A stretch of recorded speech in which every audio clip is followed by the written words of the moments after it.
สบายดีพี่น้องพอก็บาวิดบาเล่าไอ้พี่น้องตอนนี้บาวิดมดวังไอ้พี่น้องในการที่จะทำเฮียนหรือว่าหางานอยู่ที่ฝั่งล่างไอ้พี่น้องบาวิดมดวังไอ้พี่น้องเพราะว่าจบปริญญาตรีมาเนาะแฟนบาวิดก็จบปริญญาตรีสาขาสายครูเนาะจบครูมาบริสอนแล้วก็มีหลายคนอยู่ในประเทศลาวจบครูมาบริสอนบาวิดก็เลยมดวังนะพี่น้องมดวังกับการที่จะเขาไปเบีย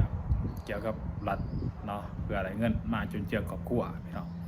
ก่อนอื่นมาขอฝากพี่น้องกดไลค์กดแชร์กดติดตามบาวิดก่อนเนาะพี่น้องเนาะเพื่อเป็นกำลังใจให้บาวิดเทคคลิปต่อไปนะพี่น้องบาวิดกับแฟนเนาะบาวิดจบปี 2018 เนาะแฟนบาวิดจบ 2019 ในการเรียนจบปริญญาตรีก็คือ4 ปีว่ะบาวิดเรียนอย่างไร2015-16 เนาะมาในแฟนจบเรียนประมาณ16 เนาะ2016 จบมากับบริษัทเบียร์งานบริษัทจบมากับไปเบียร์อยู่ในเอกชนบริษัทแห่งหนึ่งเงินเดือนก็ประมาณ1.8 ล้านเนาะผ่านงานแล้ว1.8 ล้านต่อไปทำอิฐบริษัทเขายังประเมินงานอยู่เขาดิประเมินงานเขา3 เดือนเนาะอะไรตีแต่ละ1.4 แสนกีบเนาะถ้าอะไรเป็นเงินไทยณปัจจุบันนี้ก็อยู่ประมาณ 2,000 กว่าบาทเนาะบาวิดก็ไว้เกี่ยวกับในส่วนก่อนกับหูซื้อว่ามันลายเนี่ยเงินเดือน1.4 ล้านนะบาวิดกับมดฟังแต่ก็จะมีมนุษย์ทำเยอะมากคอมเมนต์ใน2บาวิดว่าคนเที่ยนลายสมัยก่อนนะบาวิดบอกว่าคนโจมมาเขาบริหารงานเขาไปหางานเนี้ยอยู่ในลาวเนี่ยเพราะเงินเดือนมันกระถือแน่บริษัทของกับค่าของสีแน่แล้วก็มีมนุษย์ถามประมาณคอมเมนต์บาวิดว่าคำว่าตั้งใจที่คำว่าจบมาบุกตอบอย่าเฮ็ดมันบุกอย่าเฮ็ดถ้าอยากบุกขี้ขาดนะเว้ยจะบอกไว้ว่าเนาะมันก็อันนี้แหละพี่น้องเงินเดือน 2,000 กว่าบาทไผสิเฮ็ดเนาะคนจบมาจบปริญญาตรีอะไรเงิน 2,000 กว่าบาทเนาะเงิน 2,000 กว่าบาทข้าวเฮียนยังบ่กุมหัวเดือนเนาะเงินเดือน 2,000 กว่าบาทนะยังบ่กุมหัวเดือนณปัจจุบันนี้กันคนละเขาใส่คนละเขาสิหนีไปทางประเทศไปอยู่ไทยมันเบิดไปอยู่เกาหลีญี่ปุ่นคันนี้จะประเทศเบิดคนลาวเนี่ยเพราะฉะนั้นมนุษย์ทำเนี่ยว่างานอยู่ลาวในห้องหับหลายว่าจะเป็นบริษัททุนจ้างคนงานต่างๆยังหับคนงานหลายหับคนลาวที่จบปริญญาตรีที่ยันจบมายังหับหลายคนมันว่าเนาะแต่บ่เบิ่งภาพรวมก็มีอยู่บางส่วนที่เขาไปเฮ็ดงานนำรัฐหรือว่าในเอกชนอย่างต่างๆนะแต่เขาไปเฮ็ดก็มีอยู่บางส่วนในเงินได้อยู่กับบางส่วนบริก็ว่าภาพรวมภายในประเทศเนาะให้มันดีขึ้นนะการเรียนการสอนให้มันดีเฮ็ดให้พ่อแม่พี่น้องประชาชนคนเฮาทุกคนนี่ที่เรียนจบมามีเวียกเฮ็ดงานทำนะแต่ว่าส่วนหลายคนจบมา 100,000 คนเฮ็ดเวียกอยู่แต่ 2-3,000 คนเนี่ยมนุษย์ถามบอกว่าดีมีงานรองรับหลายเนาะคนนี้ออกจากประเทศมนุษย์ถามว่างานหลายอยู่ประเทศลาวนี่เฮ็ดจังเนาะถ้ารู้มันอย่าบาดฮักก็บ่อึดตายเนาะบ่อึดอดแนวกินก็แม่นอยู่พี่น้องแม่นความเพิ่นอยู่ปัญหาว่ามันบ่ตายย้อนดอกที่เฮาใช้ชีวิตอยู่ในประเทศลาวนะหาเงินหาค่าการเลี้ยงชีพของตัวเองน่ะหายตายมันบ่ตายดอกแต่ว่าพ่อกลุ่มอยู่กลุ่มกินที่ซื้อ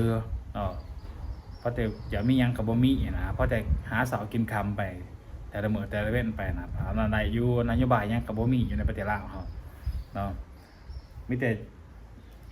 ไปเฮียนคือบริษัทเนี่ยไปเฮียนกาแฟเนี่ยเนาะไปเฮียน4 ปี3 ปี 4 ปีเนี่ยจบปีนึงมาเฮาใส่เงินค่าใช้จ่ายหยังเนี่ยมันตกหลายแสนบาทต่อปีเนาะเอาไปเฮียนนะก็จบมาเฮาก็เสียความรู้สึกไปรอหางานเนาะเฉพาะเขาว่าใบประกาศที่เขาจบมาเป็นใบหางานซื่อๆพี่น้องอย่างยืนว่าเขาก็มีความอดทนซื่อๆที่เขาอดทนเรียนมาตั้ง4 ปีนะนั่นเป็นใบอย่างยืนว่าเขามีความอดทนไม่เป็นใบอย่างยืนแปลว่าหางานนะเป็นใบสมัครงานกระสอบเนาะแต่ว่าความหูส่วนร้ายเนี่ยบอกให้คิดว่ายากคนที่จบเรียนมา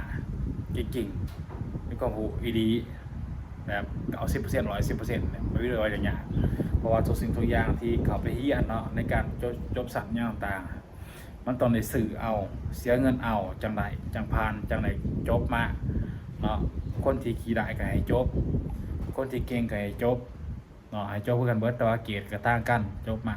แต่ว่าได้เสียเงินคือกันบ่ก็ได้เสียคือกันเนาะใจใส่ใจเขาหลายแสนหลายล้านกีบตัวเป็นเงินบาทก็หลายพันบาทบริษัทมองว่านั้นมันบ่มีแบบว่าจบมาแบบว่ามันบ่มีคุณภาพนะถ้าว่าบ่ให้จบบ่ก็มันก็ข้างห้องเขาอยู่ซื้อเนาะเพราะนั้นตั้งแต่ประถมก็คือกันพี่น้องในการเรียนจบสั้นนะเพราะได้ขี้ได้แน่นี่ส่วนหน่อยเขาสิเอาขึ้นส่วนไรตะกี้ได้ส่วนหน่อยก็จะเอาขึ้นตะกี้มันมาปัจจุบันเนี่ยขี้ได้ก็เอาขึ้นเลยเนาะจบขึ้นไปเลยข้อมาเอาไปให้ข้างห้องไว้นะเอาขึ้นเลยเกมเก่งกระยาผ่านเขตผ่านเขตกระยาขึ้นเลยมันนี่มันคนละเข้ามาเลยครับมันบ่มีคุณภาพบัดเนาะไม่มีคุณภาพมาหาวิทยาลัยอยู่คือกันมาวิทยาลัยคือกันบางคนเด็กบอกเลยฮันเด็กลบเนี่ยเขาเป็นยังบ่ไรก็มีปริญญาจบปริญญาตรีเลยเนาะสำหรับคนที่เก่งคนที่เก่งอะไรกับพวกที่เขาเนาะที่เขาไปเรียนเสียเงินเดือนสูงแต่ว่ามันมีน้อยสุดที่จะไหลแบบนั้นนะตัวอย่างไออาวิทย์ว่าก็ไหลอยู่10 กว่าล้านเนาะเป็นเงินเดือนเงินไทยประมาณ20,000 กว่าบาทต่อเดือนเหตุงานเกี่ยวกับเอกชนเกี่ยวกับรัฐบาลเหตุงานเกี่ยวกับเอกชนของต่างประเทศที่เขามาเหตุอยู่ในลาวเนี่ยแต่ว่าวิทย์ว่าสามารถเข้าไปไหลเนาะเพราะว่ามันก็มีปัญหาหลายอย่างที่จะเข้าไปเนาะเขาไปเอาทั้งพ่อทั้งเมียเลยเขาแต่บวิทย์เขาว่าเอานะเสียเงินเขาบ่อยร้ายหรอกเขาว่าเอาแต่มันก็บวิทย์เกี่ยวกับเส้นทางนี้เนาะเดี๋ยวเส้นทางนี้แต่ว่าบดบังได้ไปหรอกกับการที่จะไปหาเวียกงานทำเกี่ยวกับเสียเงินเดือนอันนี้ในประเทศลาวอ้อยนะเนาะพี่น้องคนลาวเขาจะจบมาคนที่จบปริญญาตรีมาเนี่ยก็โอ้หลายที่เข้าไปเรียนอยู่ไทยเรียกว่าคนจะบริเฮียนเขาไปไทยอีกอย่างหนึ่งไปไทยหนึ่งมันก็มีอนาคตอีกอย่างหนึ่งสำหรับมนุษย์ทำเป็นว่าไปไทยว่ามีอนาคตสำหรับมนุษย์ทำเนาะสำหรับความคิดบาวิทว่าไปไทยมันก็มีอนาคตที่ดีได้นี่คือตัวอย่างบาวิทไปไทย